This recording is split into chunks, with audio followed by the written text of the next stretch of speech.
largest holding. Stephen, good morning. You must be feeling very good today. What do you do after a day like yesterday when you see your biggest holding add $180 billion in market cap? Do you add more? Yeah, thank you, Danny. Good morning. We definitely are feeling a lot better than about 6 months ago. I recall probably talking about Nvidia going up to a $1 trillion company when it actually troughed at about 300 billion in October last year. But if we look at the fundamentals of the company, and our forecast remains still significantly ahead of the consensus. So we are definitely not selling, but at the moment it's already the largest position in the fund, and we cannot go more than 10% in the fund. So it's very close to that not line, but we think there's still further upside to go from here. I was going to say, at some point, you've got to hit those concentration constraints. I mean, the market was behind on this, right? Alex Webb just mentioned this. Analysts 53% behind in terms of where the revenue forecast went. Where do you see it going? What is your call on this stock? Yeah, so based on our research, we take a view over the next 3 to 5 years, and of course, what we didn't expect was this massive bid took place the day when they announced the results. But then when we look out towards like 2025, 2026, our numbers still remain quite ahead of the consensus. So I think you're right in a way that it surprised the market a lot, but it didn't surprise us. What surprised us was the timing of the announcement. What have we missed then? Why are we only just now kind of catching on to this? I think it's one of those probably misconception about what Nvidia is today versus what it was previously. If you look at the Nvidia's history, before what happened in the last couple of years, it was mostly down to like gaming, crypto mining. It's quite cyclical. Maybe if we buy a few more iPhones or buy more high-end gadget, maybe you get a bit of Nvidia component in there. But what have changed, of course, is artificial intelligence, automation, robotics.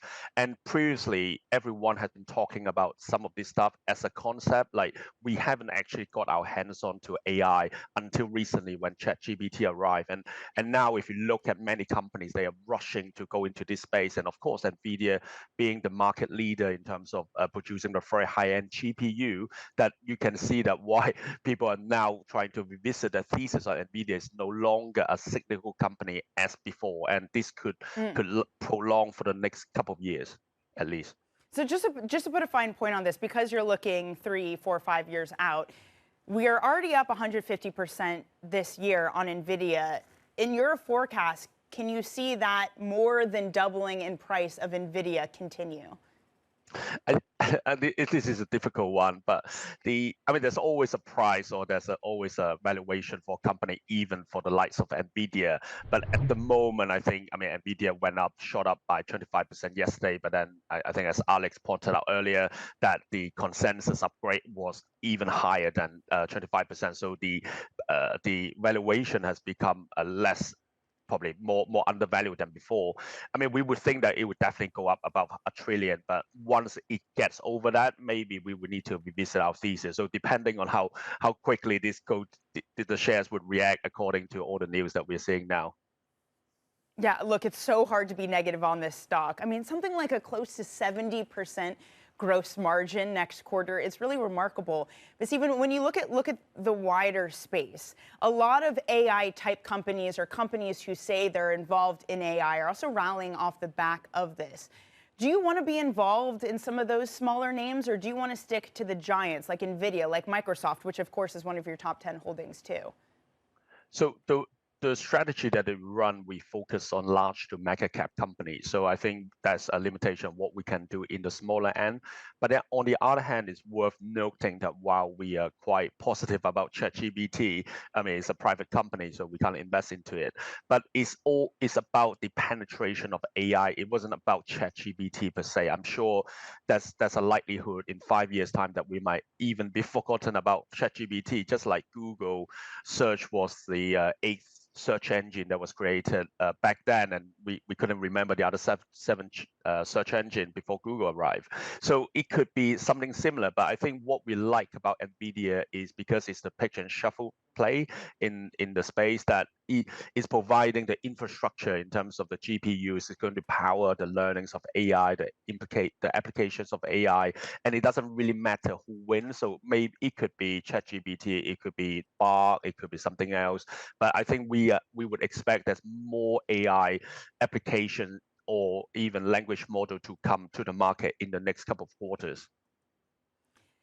You know, it's remarkable because, I mean, as you say, look, this stuff isn't new in the past month, even though the market maybe has treated it like it. AI applications have been being used in companies. Maybe it's just more public facing with ChatGPT. Regardless, the rally is in. I know you talked some about, okay, if Nvidia hits 10%, you can't keep buying. But just in terms of how dominant this trade has been this year, at what point do you start to get nervous? Because, I mean, Stephen, you and I talked about this. What happened with tech last year when you get really concentrated on it and something turns, interest rates move higher, all of a sudden it's really decimated.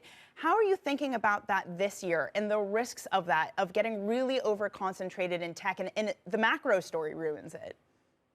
Yeah, this is a very important point, which is something that we have been making since last year, that if you recall our conversation previously, we have exited a few major positions like the FANGs, like Amazon, PayPal, Facebook, or even Google before the summer last year. So what we have been saying is we are going into this new regime now that you need to be highly selective of what you owned. And I recall you mentioned earlier about ARK, Kathy Wood's portfolio. I mean, I'm looking at her top 10 as we speak. I mean, she got some of the names that we would not even go near because the quality of those businesses in this new regime is probably they're going to face more headwind than tailwinds. And even within the tech space, it's not everything we get involved with. And if you look at our top 10, you will see that, yeah, we do have Nvidia, we do have Microsoft, we do have ASML, Lam Research, but it's a very selective, a small subset of the tech market. And we do not believe that everything else within the tech space is going back to where they were, just like before the interest rate got hiked last year. So I think going forward, this is exactly what we expected yesterday. It's like, yes, you have Nvidia going up so much, but then the rest of the market actually hasn't reacted as much. Stephen, just super quickly, literally 30 seconds, the producers in my ear yelling at me that we're out of time. What are those names you wouldn't touch? You just mentioned them, some of them, Kathy Woods. What would you not go near? Yeah, I think I need to be very careful of that, but I think I'm just looking at her top 5 holdings like Zoom or Tesla. I mean, we never would consider owning them, and I don't see us owning them in the near future. So. Okay, Stephen, thank you so much. Congratulations on, I'm sure, what is a very solid year-to-date performance for you and the rest of the team at Blue Whale. Stephen Yu there, CIO of Blue Whale Capital. Now, coming